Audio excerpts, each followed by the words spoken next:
Hello everyone, I am Dr. Neelam Banerjee, Head of Department Endoscopy and IVF, Yatharth Super Speciality Hospital, Greater Noida, and I am here to solve your queries about IVF.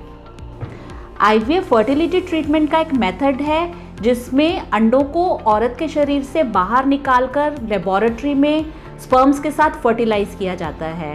Fertilised egg जिसे embryo कहते हैं उसे बच्चेदानी में दोबारा से डाल दिया जाता है for further growth and development. ये इनफर्टिलिटी ट्रीटमेंट का एक बहुत ही इफेक्टिव मेथड है। Are fresh or frozen eggs required for IVF? IVF procedure के लिए फ्रेश एंड फ्रोजन दोनों ही एग्स को यूज़ किया जाता है, बट एक कन्वेंशनल आईवीएफ में ऑलवेज फ्रेश एग्स जो है वो प्रेफर किए जाते हैं।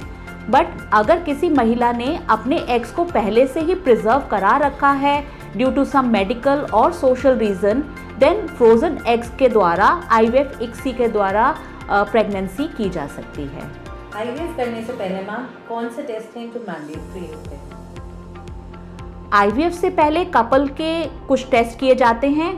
उसमें रूटीन टेस्ट के अलावा मेल में सीमेन एनालिसिस एक मैंडेटरी टेस्ट है और फीमेल में उनके ओवेरियन रिजर्व के टेस्ट किए जाते हैं, जैसे एंटीमुलेरियन हार्मोन टेस्ट है, second day of the period FSH, LH and E2 किया जाता है।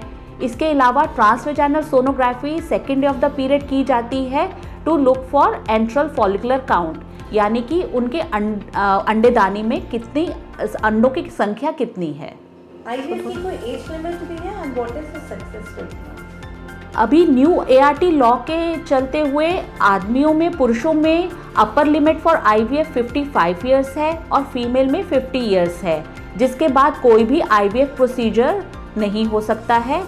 सक्सेस रेट काफ़ी हद तक डिपेंड करता है कि इनफर्टिलिटी का रीज़न क्या था और मोर ओवर लेडी की एज कितना है। अगर किसी महिला की आयु 35 वर्ष से कम है तो एक अच्छे IVF सेंटर में success rate is as high as 50 to 60%। IVF एक स्टेप वाइज प्रोसीजर है, लाइक आफ्टर डिसाइडिंग कि this particular couple has to undergo IVF, then कुछ टेस्ट किए जाते हैं।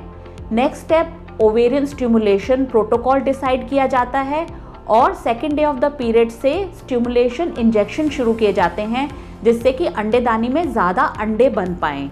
ये इंजेक्शन 10 से 12 दिन दिए जाते हैं। उसका नेक्स्ट स्टेप होता है ovum pickup procedure. Ovum pickup procedure एक डे केयर प्रोसीजर है जो कि एक शॉर्ट एनेस्थीसिया में किया जाता है और अंडर अल्ट्रासाउंड गाइडेंस बहुत ही पतली नीडल के द्वारा उन अंडों को लेडीज़ की ओवरी से बाहर निकाल लिया जाता है और लेबोरेटरी में स्पर्म्स के साथ फर्टिलाइज होने के लिए रखा जाता है। कन्वेंशनल IVF में सीमेन एग्स एंड स्पर्म्स को एक साथ पेट्री डिश में रखते हैं, मगर अगर कोई मेल फैक्टर है तो IVF इक्सी प्रोसीजर किया जाता है जिसमें कि स्पर्म को डायरेक्टली एग के अंदर इंजेक्ट कर दिया जाता है for fertilisation. And next step is embryo transfer. वो डिपेंडिंग अपॉन द सिचुएशन, अगर वो डिसाइड किया जाता है कि वेदर फ्रेश एम्ब्रियो ट्रांसफ़र किया जाए या फिर फ्रोज़न एम्ब्रियो ट्रांसफ़र हो। Fresh embryo transfer ovum pickup के 3 से 5 दिन बाद किया जाता है और frozen embryo transfer next cycle में या उससे नेक्स्ट साइकिल में प्लान किया जाता है according to the situation. And embryo transfer भी एक बहुत ही सिंपल प्रोसीजर है।